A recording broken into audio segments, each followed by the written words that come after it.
a Atlântida foi destruída por um cataclismo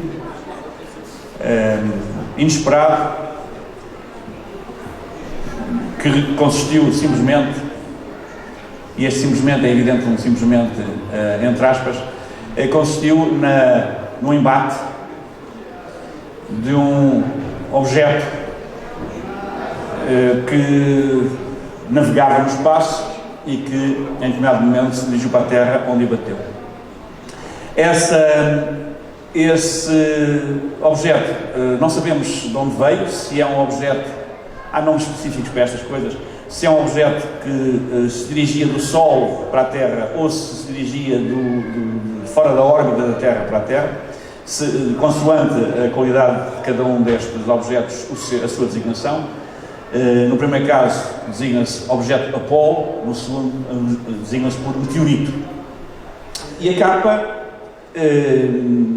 dá já sinal do que seria, ou do que terá sido a Atlântida. Normalmente pensa-se a Atlântida como apenas uma ilha que tinha uma capital situada num local chamado Poseidónia e que teria um aspecto mais ou menos como este. Seria uma ilha constituída por vários anéis de terra, entremeados por zonas navegáveis, e portanto a ilha teria esta configuração aproximada. Em planta podíamos ver a coisa assim, não é? E cada uma destas zonas tinha uma função. A Atlântida, de acordo com Platão, que é a fonte onde devemos basear-nos para tratar deste assunto, visto que não há outra, foi Platão que pela primeira vez falou deste assunto.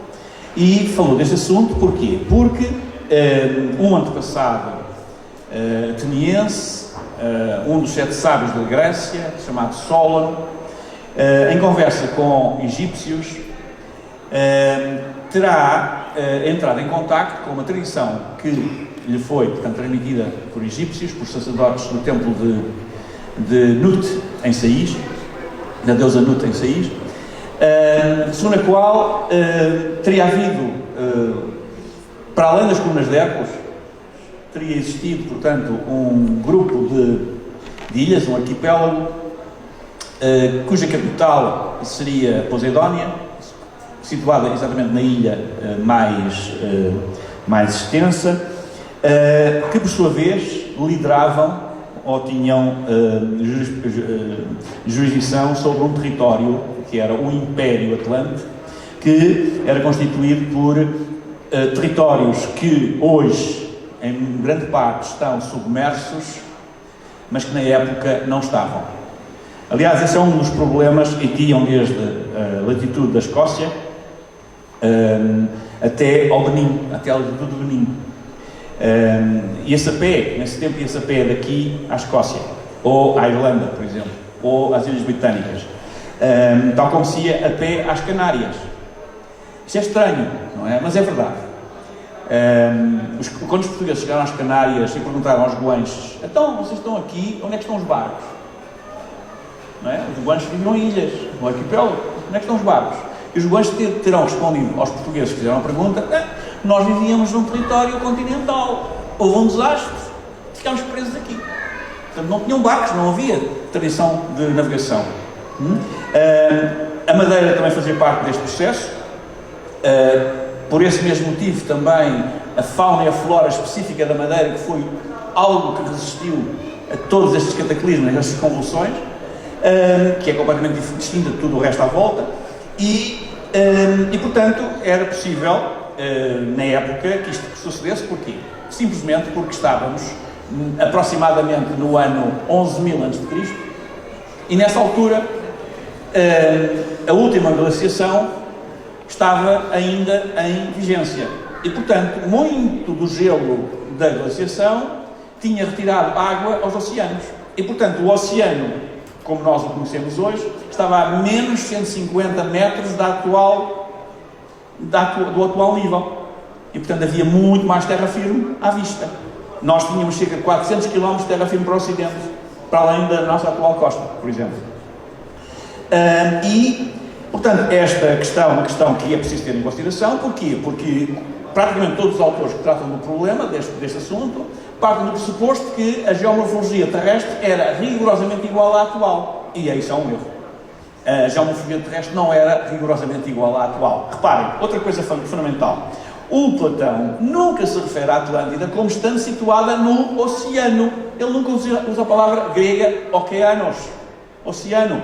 Ele usa a palavra grega para mar interior, que é a palavra pélago, pélagos. E a palavra pélagos é a mesma palavra que se encontra na palavra arquipélago. O que é um arquipélago? É um conjunto de ilhas unidas por um mar interior a elas. Estão a ver? Portanto, arquipélago, a palavra pélago em grego significa mar interior, laguna. E, portanto, a Atlântida nunca esteve situada no Atlântico. Portanto, podem esquecer todas as localizações da Atlântida no Atlântico. Tal como podem esquecer todas as localizações da Atlântida no Mediterrâneo. Porque não existia mar Mediterrâneo. A única coisa que existia em 11.000 a.C. era esta laguna, que fechava exatamente na zona de Itália, Sicília, Tunísia e diante das colunas de Hércules. O resto do Mediterrâneo, para além da Itália, era um vale seco. Isso só aconteceu, o Mediterrâneo só passou a existir a cerca de 6.000 a.C., com um novo evento cataclísmico que coincide nas tradição judaico-cristã com o dilúvio de Noé, que para os gregos é o dilúvio de Deucalião.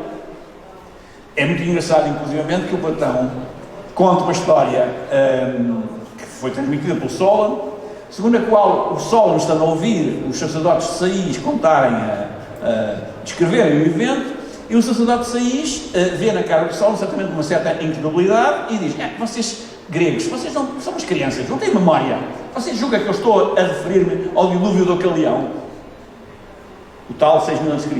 Não, isto é muito mais antigo. Aquilo que surgiu a Atlântida é muito mais antigo.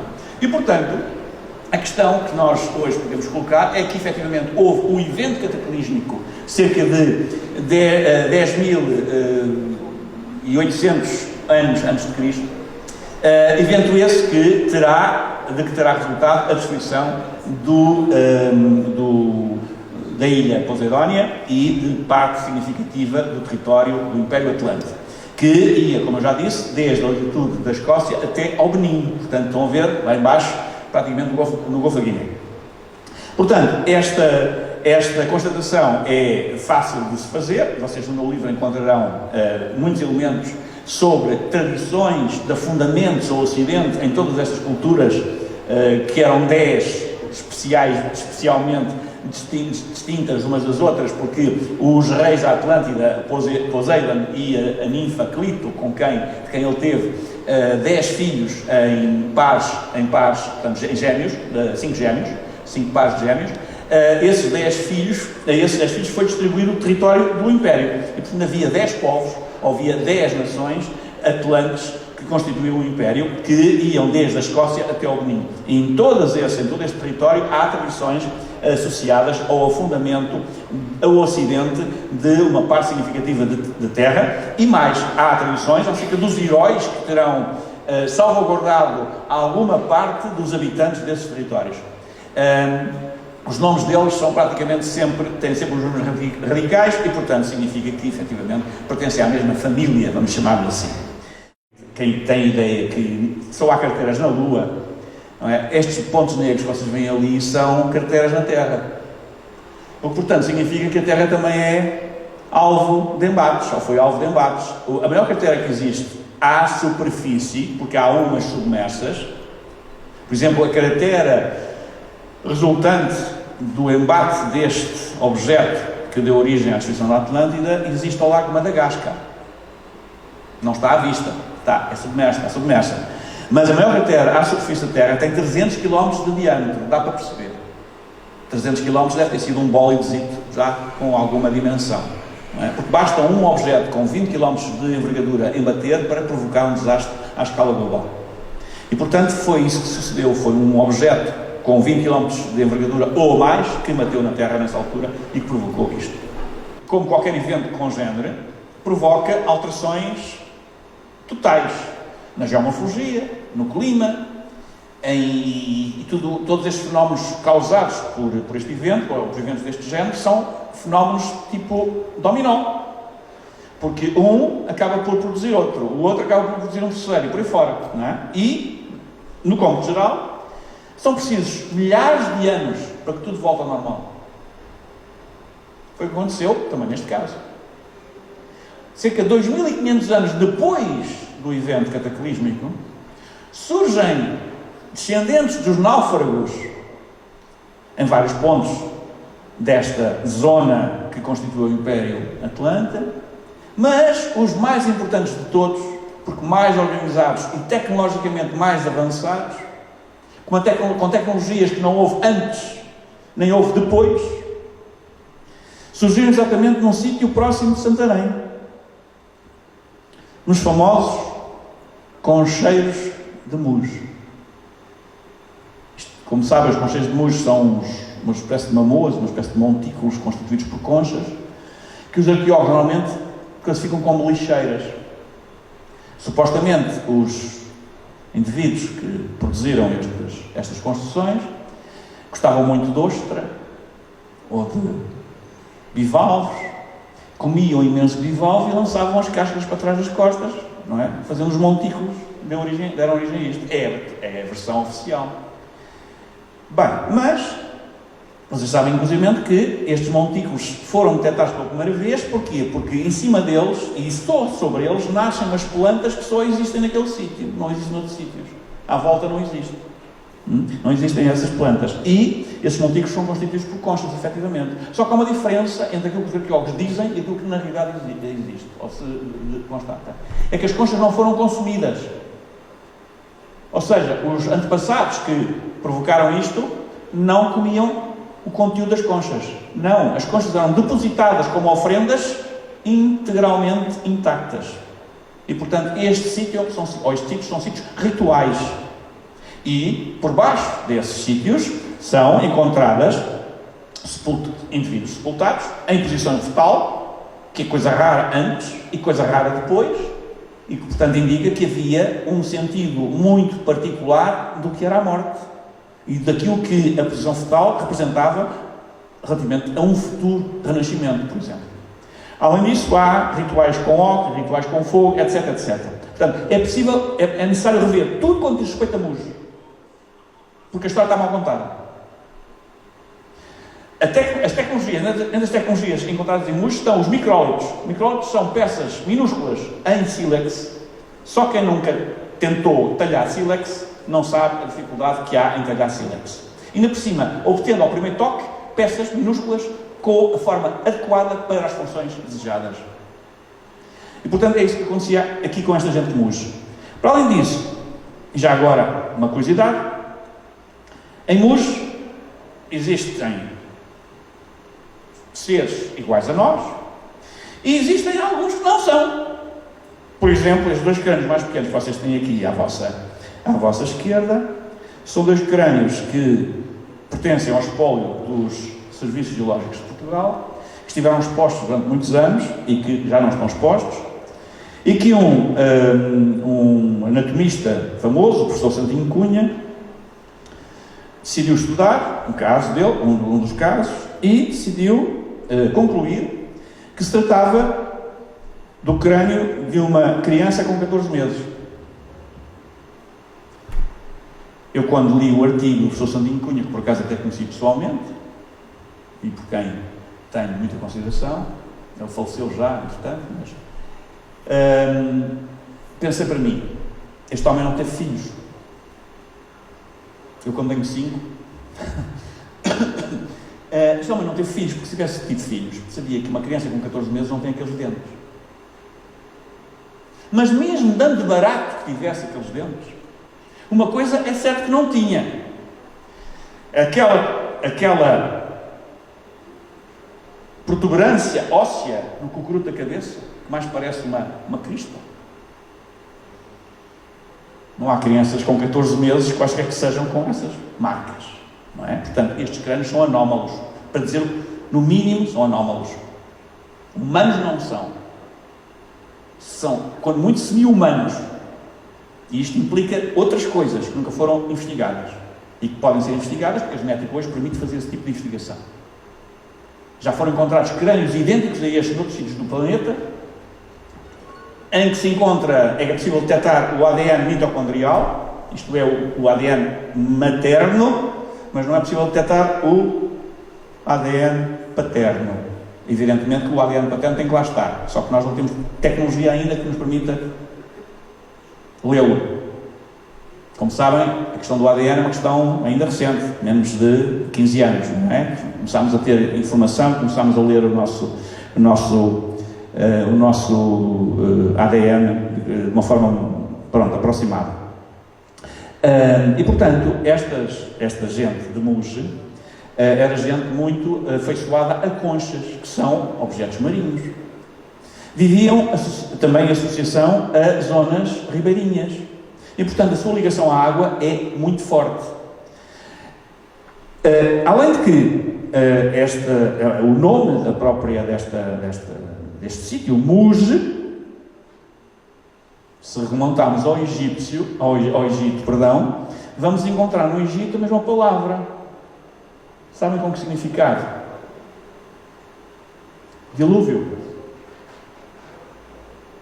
A palavra Mua, que aparece em vários sítios do nosso território e de toda esta zona do Império Atlante, significa dilúvio. Eu vou mostrar-vos.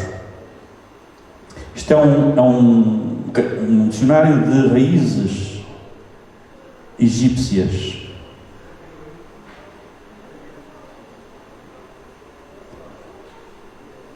Olhem aqui, Mua. Great Water Flood. Temos muas aonde?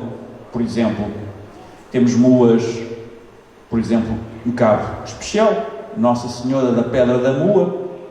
Temos Mua no Cabo associado a Santiago de Compostela. E temos muitas outras muas na Irlanda, em Gales, em Marrocos e por aí fora. No meu livro encontrarão todos esses dados, se quiserem, se estiverem interessados em explorar esta questão. E, portanto, o nome Mua, é um nome, uma palavra egípcia, tal como é a palavra Atlantis, são palavras egípcias, que Atlantis designa o Império, Atlante, e Mua designa o fenómeno que provocou o cataclismo, que em suma foi o dilúvio para as populações atingidas. Coisas novas e marcantemente novas. Entre essas inovações está a escrita. A escrita, isto foi encontrado na Corunha, mas no nosso território há um achado muito importante em Alvão,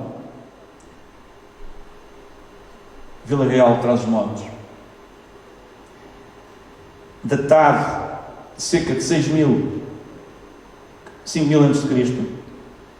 E, portanto, se a datação for correta, tudo quanto se escreveu e tudo quanto nós aprendemos sobre a origem da escrita cai por terra, porque a origem da escrita na Suméria foi em 2500 a.C. Portanto, a escrita mais antiga não foi na Suméria, foi aqui.